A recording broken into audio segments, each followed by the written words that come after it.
Hi guys, welcome back to the channel. My name's Jason and I am your watch guy today. Now, today is a whole year since I launched this channel. It's also my first video since we got past 3,000 subscribers, which is incredible in 1 year. I didn't think I'd get anywhere near that. I thought I'd still be pushing around 500 or something like that.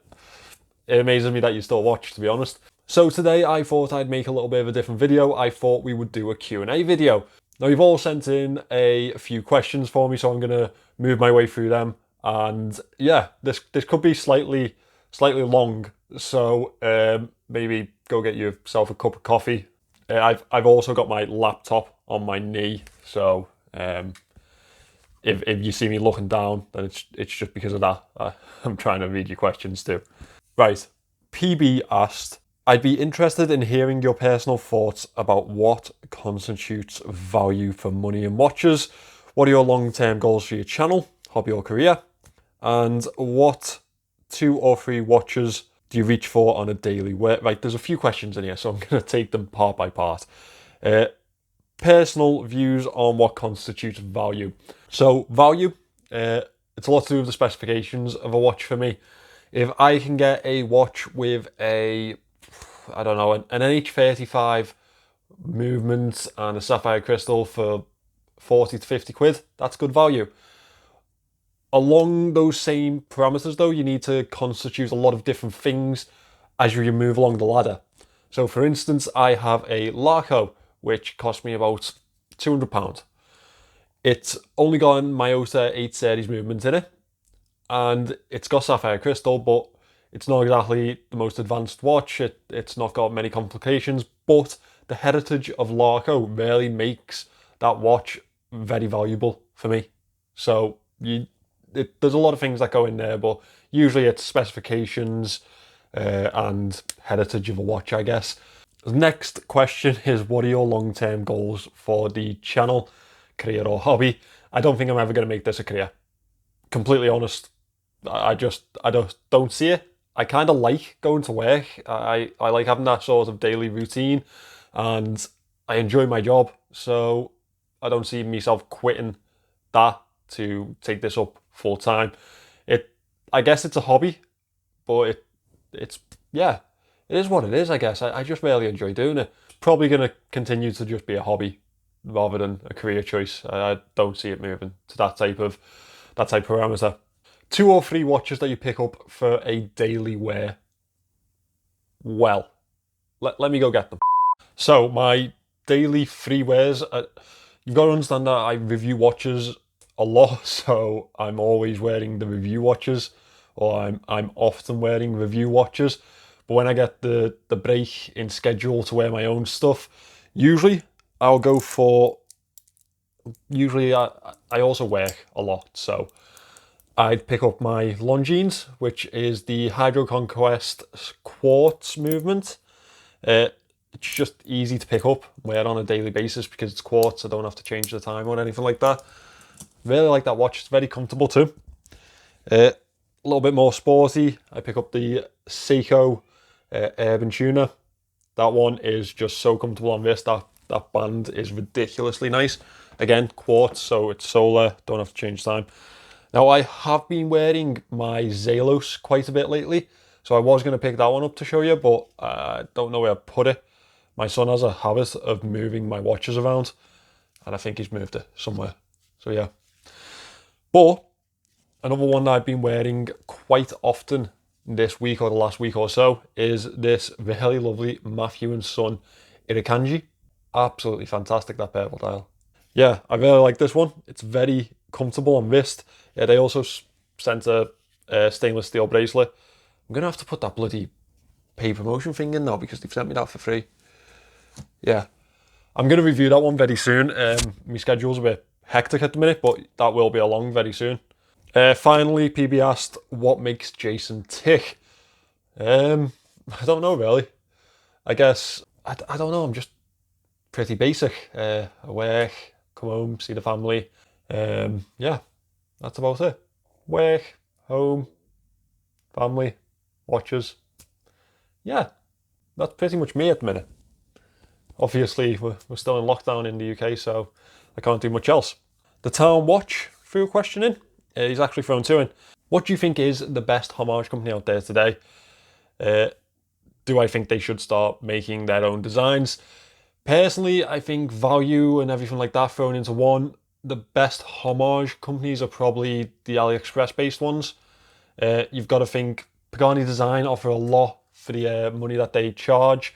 I mean, it's hard enough to get a good watch under £100, under $100. They do quite well. Also, we have Philippe, which are really good, but they need to sort out the name. They really just need to change that name. It's a little bit horrific. Then you have Heimdall and Steel Dive. I believe that these companies could in the future have the scopes to build their own designs, but I think they'd probably be best separating company names if they want to do that. I feel like a lot of people go to those companies because they want a homage watch. So yeah, I feel like they should separate the name if they're gonna do that.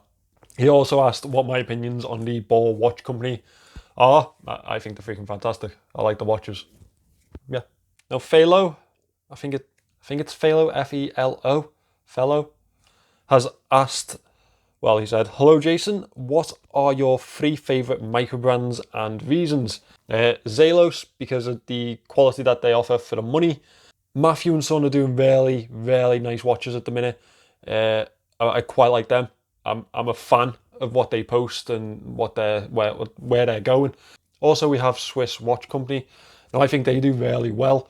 I think for such a small basis of a company, they offer really good watches. So I guess they'd be my 3, but obviously I switch and change them quite a bit. So yeah. And apart from watches, what other hobbies do you have? What other hobbies do I have? I enjoy running. That's something that I do more regularly than other things. I enjoy sports, exercising, stuff like that. I love football. I love football. I'm just terrible at it. So I prefer to watch it than play it. I have played it in the past. I just don't do very well. Yeah, I love sports. I love watching sports. I play golf a lot through the summer. You'll probably hear me talk about that because I pick out like a golf watch to take to the course with me. Last year it was the Pagani Yachtmaster Homage. Just fantastic. It looked my heart. It really did. I'm a massive Everton fan too, so that. Dirk asked, how did you get into watches? What is your favourite watch? Of your own collection, which watch do you wear the most? I think I've covered that in the video, in the last few. So, how did I get into watches? Well, I've always liked watches. I have. I think what got me into it, more than anything, getting into the actual knowledge of horology, was probably watching videos on YouTube. Probably a few months before the first lockdown in the UK, I started watching like everyone. Jodie, Time Teller, all the channels that you can think of, probably Watchfinder, Bark and Jack, a few of the smaller guys, and that just pushed me and pushed me and pushed me, and then I got into AliExpress watches, and that pushed me further. But I always had a thing for watches. Like in my job, I see watches quite often, not always like high-end ones, but I get to play with them and I enjoy that. To be fair, what probably got me into watches the most was my job. So yeah, work, I guess. I'll get into that later. Someone else has asked another question. My favourite watch. So I'm going to say the Omega Speedmaster Snoopy. Yeah, just this one. Absolutely gorgeous. I just don't think I'd ever have the money for that. But that's my favourite.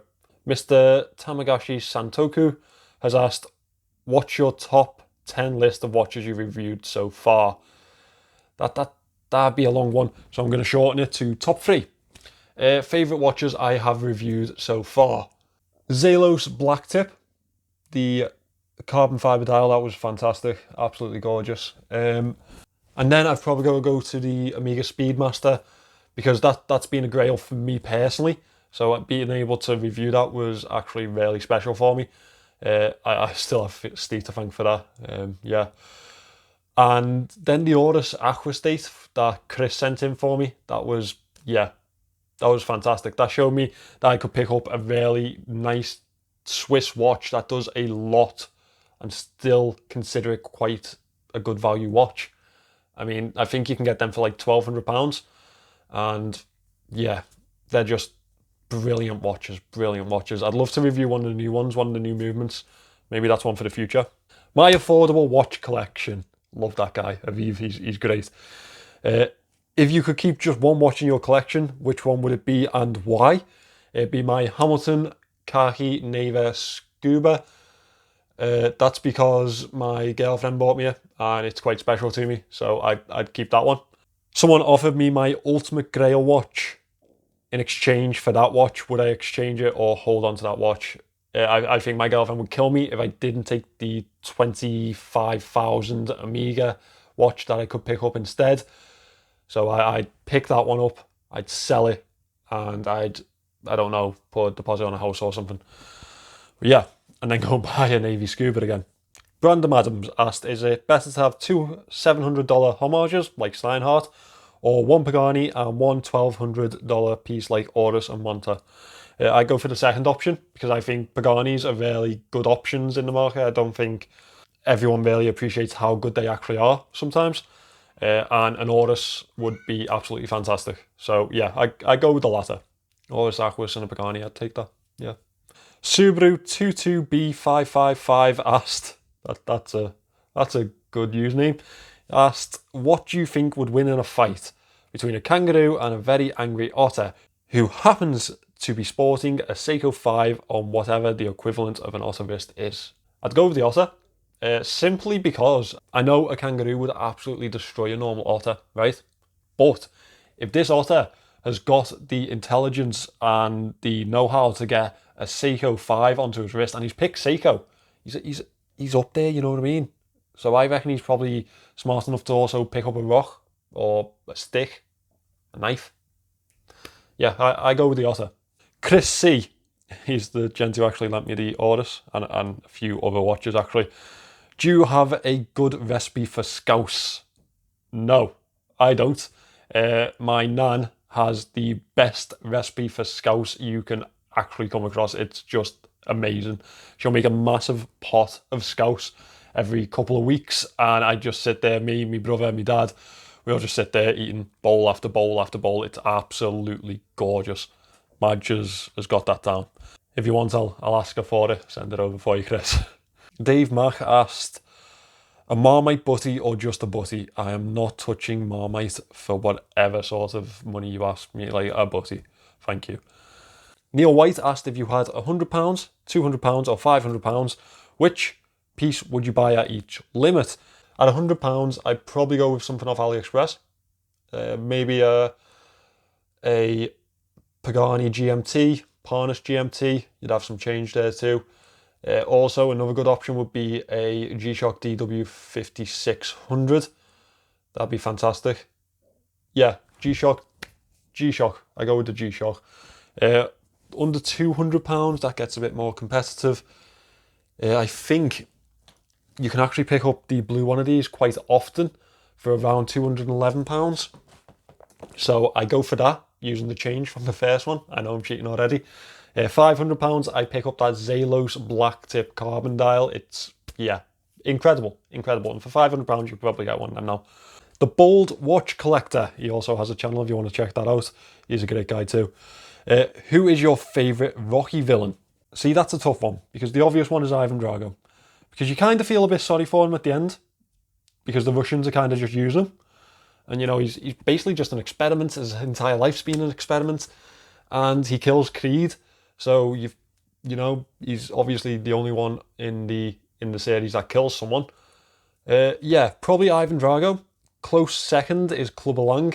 But favourite villain turned hero is obviously Creed. I like them all. Don't make me pick. Tommy Gunn is an arsehole. Tommy Gunn is an absolute arsehole. Thunderlips is quite funny though. If you know the series, you know Thunderlips. Gordon Davidson asked, is there anything that you can't abide that has stopped you buying a watch? So Rolex's market, that also the money for a Rolex probably stops me from buying a Rolex, but Rolex's market really does stop me from buying one of them. That it just annoys me. A lot of stuff surrounding Rolex quite annoys me. But on an actual watch, probably those Cyclopses that are elongated. I mean, I don't like a Cyclops at the best of times, but those elongated ones are just, yeah, not for me. Not for me at all. Neil White is back with another one. Okay, for sale is a fake, known expensive brand, Rolex, I guess. But also for sale is exactly the same watch from the same factory, but branded. For example, black watches. How do you quantify the difference? Well, one's illegal and one isn't, for starters. Plus the fact the micro brand isn't trying to live off another brand's reputation or defraud another brand, I guess. The main difference is that one's illegal, one isn't. Design Atelier. I love their channel. Like, it is like Watchfinder, but with a bit more character. What's the next trending colour dial in your opinion? It's purple. It's purple. Like, they're just actually purple or like baby blue. Because I'm just naming mass dials now. Because that purple one's gorgeous. But they've also released a new, I think it's called an Arcticus. And that is in a baby blue. I think that's absolutely gorgeous too. Yeah. Watchtower Watch Reviews. He's called DK, and he is an absolutely brilliant lad. Love the kid. Of your existing owned watches, if all other watches in the world were erased from existence, which three would you keep and why? I'd keep my Breitling Chronomat, because that's the most expensive watch that I have. I'd keep my Seiko Samurai Dawn, because, yeah, I love Samurais. And my Hamilton, again, my Hamilton Navy Scuba, because of obviously the relevance behind that. TW25RW asked Liverpool or Everton, and that is the easiest question that anyone has asked in this entire Q&A. Everton. If you're a cop-out, we're not mates. That's just how it is. I'm sorry. Not you. I'm actually, funny enough, pretty much every one of my friends is a cop-out. Well, every one of my friends from Liverpool is a cop-out. Actually, that's not true. I think I've got like one Evertonian mate. That's about it, which is dead annoying. But yeah, so easy answer, Everton. Up to toffees. The Bold Watch Collector is back with another one. What, in your opinion, is a Swiss sleeper brand? It depends what you define as a sleeper brand, I guess. Mavi Tissot, because they actually make some really brilliant watches at really brilliant prices, but people don't realise that they're actually Swiss watches.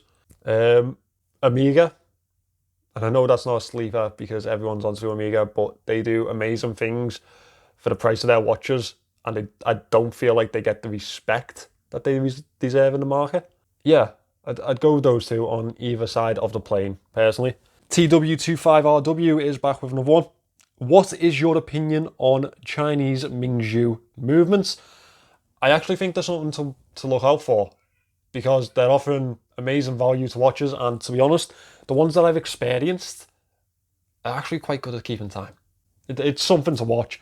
Obviously, we've got a PT 5000 in the market now, which is also a really good option. So the Chinese movement market is going to become more and more advanced in the future, and I think they're going to be a big player in the future too, which isn't going to be popular with a lot of people, but I think that's going to happen. We have two more questions. Watch Me With Watches, another great channel there. He's asked, if someone said, here's £100,000 and you have to choose 3 ultimate watches for your watch collection, what would those 3 be? Right, I'm going to go on Chrono 24 for a second. I pick up the Omega Snoopy Award. Looks like 35 grand, 30 grand. Very misleading market at the minute because I think they're more around the 20, but yeah, let's say 30 grand. I go and pick up a Vacheron Constantin Overseas, which is probably going to cost me another, let's to be, realistic, probably going to cost me around 25 grand. Then I'd just go buy something absolutely ridiculous. Then I'd go and pick up a Zenith Defy Tourbillon, just because why not? They're about 50 grand. So yeah, I reckon that'd probably do me for a good while. I'd probably end up selling them and moving on, but yeah. Now, final question. Cracker, who likes to comment on pretty much every one of my videos, so thanks for that, has asked what I do for a profession. I'm a store manager for a retail store. It's not your common retail store, it's a buying and selling retail store. That's why I said earlier, that's probably where my actual passion for watches has come from, because I've bought and sold watches in my profession, and I get to see a lot of them. Usually quite cheap ones, usually not much to write home about. I think the best one that I've probably seen is either a Tag Heuer Carrera or a Breitling or an Omega Aquaterra. Yeah, not anything incredibly amazing, but it kind of got me into mid-range watches like Seikos and things like that type of nature, Hamiltons. Yeah, it opened my eyes for a lot of them. So that's what I do for a profession. Yeah. Thank you for watching this video, guys. It's been a long one. It's been a long time coming too. An entire year on YouTube. Absolutely, yeah. Wow. I don't know why you have kept me all around this long, but thank you for doing so. Thank you for everything, actually. Like, all the affiliate links that you use is incredible. Absolutely, yeah, mad, actually. The watches that I get sent from brands, thank you so much. My goal for when I started this channel was to get a watch from a brand that said I could keep it. I think I'm about 5 or 6 deep now, and I enjoy every single one of them, actually. Yeah, it's incredible. So thank you, and thank you for watching this. I will hopefully see you in the next one.